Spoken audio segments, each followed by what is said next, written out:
શ્રદ્ધા, બોલો. આજે શું બનાવ્યું? આજે કોલ્ડ કોકો. ઓહો, કોલ્ડ કોકો. આખા ઉનાળામાં 3-4 વાર બનાવ્યો પણ રેસીપી શૂટ કરવાનો ટાઈમ નહોતો મળ્યો. તો આજે વિચારું ચલો પૂરી કોલ્ડ કોકોની રેસીપી આપી દઉં, જેથી બધા આરામથી મસ્ત કોલ્ડ કોકો ઘેર બનાવીને પી શકો અને મજા આવે ને સસ્તો એ પડે. એ વાત તો સાચી, સસ્તો તો પડે અને ટેસ્ટી બી બને. તો એના માટે આજે મેં 2 લીટર દૂધ લીધું કોલ્ડ કોકો બનાવવા માટે. તો પહેલા આપણે 3 થેલી દૂધ તપેલીમાં કાઢીને ગરમ કરવા મૂકી દઈશું. ચમ તો 2 લીટરમાં 1.5 લીટર જ જાઉં? કેમ કે 500 ગ્રામ દૂધમાં બધા પાવડર નાખવાના હોય. બરાબર બરાબર. એ ઠંડા જ દૂધમાં નાખવા પડે નહીં તો કણીઓ પડી જાય. બરાબર. એટલે આ 1.5 લીટર દૂધ ગરમ કરવા મૂકી દેવાનું. દૂધ ગરમ કરવા મૂકી દીધું અને આપણે આ દૂધમાં ખાંડ નાખી દઈશું. તો ખાંડ માટે બી માપ જ હોય એ પ્રમાણે પછી તમે વધારે ઓછું કરી શકો. તો મેઝરમેન્ટ માટે આપણે આ ટીસ્પૂન લઈશું. આ આઈસ્ક્રીમ માટે, કોકો માટે, બધા માટે બધી ચમચીઓ આવે આ રહ્યા એ લેવાની હોય. તો આપણે 1 લીટર દૂધમાં આ મોટી જે ચમચી આવે એ લીટર દૂધમાં 6 ચમચી ખાંડ નાખવાની હોય. તો દૂધ ગરમ કરવા મૂકીએ ત્યારે જ ખાંડ નાખી દેવાની.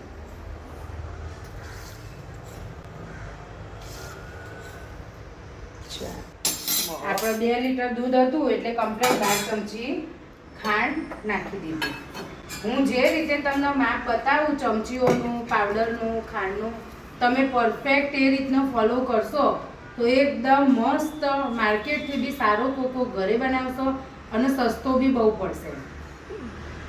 હવે આ 500 ગ્રામ દૂધની થેલી આપણે જે સાઈડ ઉપર રાખી હતી એનો એક તપેલીમાં કાઢી દઈશું દૂધ. નવાની અંદર પછી પાવડર નાખીશું. આમાં કેવું જે હોય ને બધું માપ જ છે. તમારું માપ પરફેક્ટ હોય ને તો કોકો સરસ ટેસ્ટ જ બને. તો હવે આપણો આ કડવો પાવડર છે, ચોકલેટ પાવડર. આમાં કેવું 2 પાવડર આવે, કોકો પાવડર ગળ્યો આવો અને આ ચોકલેટ પાવડર કડવો આવો. તો આ કડવો ચોકલેટ પાવડર છે. 2 લીટર દૂધનું માપ છે તો વિડીયો થોડો ધ્યાનથી જોજો અને બધા સ્ટેપ પરફેક્ટ ફોલો કરજો. આનો આવી રીતે ચમચી ભરવાની પછી આમ કરી દેવાની. તો 3 ચમચી કડવો ચોકલેટ પાવડર આપણે લઈશું. આ રીતે 1 લીટરમાં કેટલો થાય?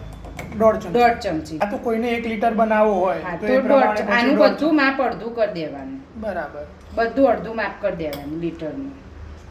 આ 3 ચમચી કડવો ચોકલેટ પાવડર થઈ ગયો. પછી હવે આવશે આ ગળ્યો પાવડર. જો આ ગળ્યો ચોકલેટ પાવડર છે એટલે કે કોકો પાવડર. એ પણ આપણે 3 ચમચી ઉમેરીશું.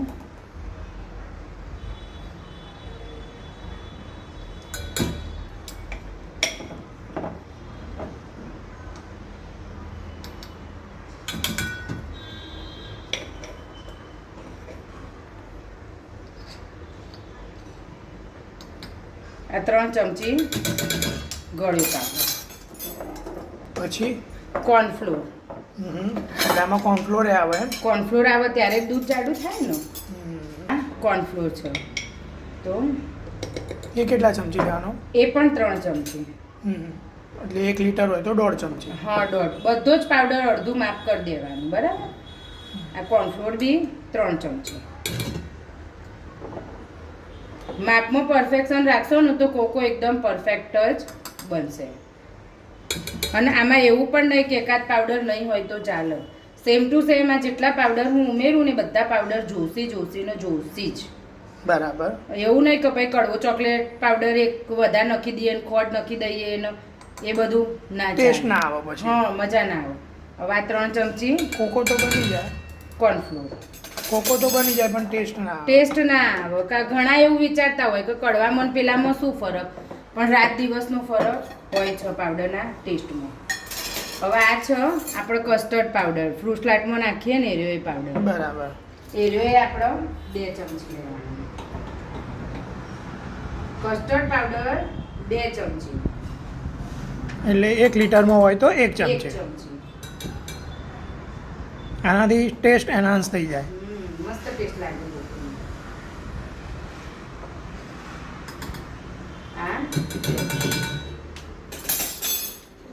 હવે આને શું કરવાનું? બધા જ પાવડર દૂધમાં ઓગાળી દેવાના, એટલે કે કણી ના રહેવી જુઓ એ રીતે બરાબર મિક્સ કરી દેવાના.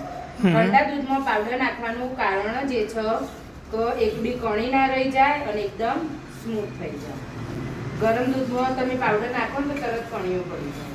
મસ્ત મિક્સર બનાવો અત્યારે કોકોનું કોકોનો. અમારા ઘરમાં ને કોકો બધાને જ બહુ ભાવે, પણ કોકો બનાવવાનું કામ 10 મિનિટનું હોય. બસ એમાં ખાલી તમે માપનું ધ્યાન રાખવાનું તો દર વખત પરફેક્ટ કોકો બનો. એ તો છે જ ને, માપનું તો ધ્યાન રાખવું જ પડે. કેમ કે જરાક બી વાર નહીં લાગતી ને હું ઘડીએ પડી આ શબ્દ વાપરું એનું કારણ છે કે માપનું ધ્યાન રાખો. તો મારા જેમ તમારો બી કોકો એકદમ પરફેક્ટ બને અને બધા આમ પીવું ને એટલે હા મજા પડી જાય. આહા. તો પહેલી જ વારમાં તમે પરફેક્ટ બનાવી શકો.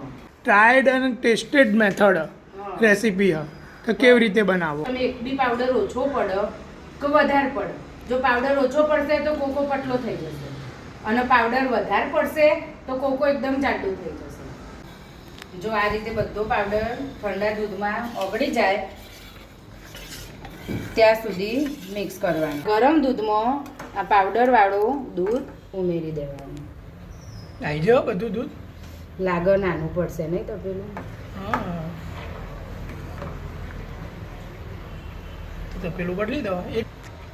મને એમ કે આવી જશે. આપણે આમાં રોજનું દૂધ ગરમ કરીએ ને 2 લીટર. પણ દૂધ ગરમ કરો છો અને આ કોકો બનાવો. તો પેલું નાનું પડ્યું એટલે પછી ટ્રાન્સફર કરવો પડે કોકો. હા કલર તો જુઓ બાપુ, ઓરિજિનલ કોકાનો કલર. બસ ખાલી આને ઉકાળવાની જરૂર, જાડો કરવાની. એ તો ઉકળાય એટલે પાવડર ચડે ને એટલે જાડો થઈ જાય. હા ચકાચક.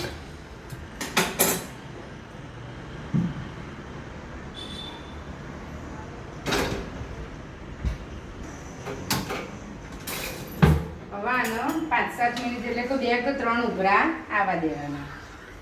ત્યાં સુધી દૂધ ઉકાળવાનું. જો આવી રીતે દૂધ બરાબર ઉકળો અને ઉભરા આવું એટલે સમજવાનું કે કોકો થઈ ગયો. અને આપણા પાવડર બી બધા દૂધમાં ચડી જાય ને એટલે મસ્ત સ્મેલ આવે કોકો થતો હોય ને એની. જો કેવું મસ્ત દૂધ ઉકળો. સુપર.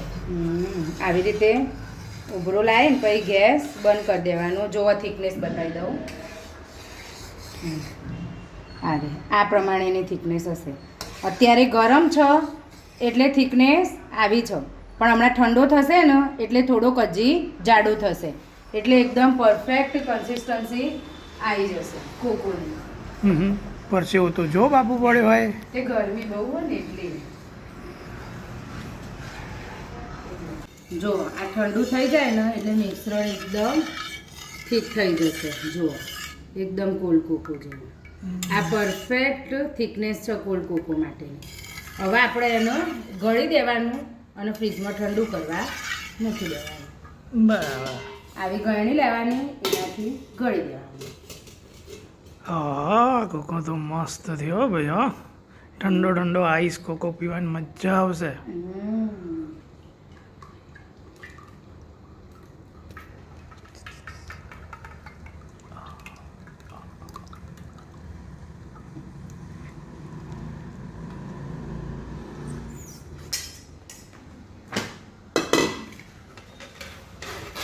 ગળવો ચંપડો.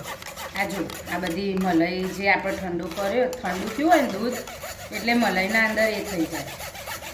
હવે મલાઈ બની જાય. એને તમે આવી રીતે ગળી દો ને એટલે એકદમ સ્મૂથ ટેક્સચર બને. પેલું મોઢામાં મલાઈ આવે ને એ આપણને ઓછું ગમે.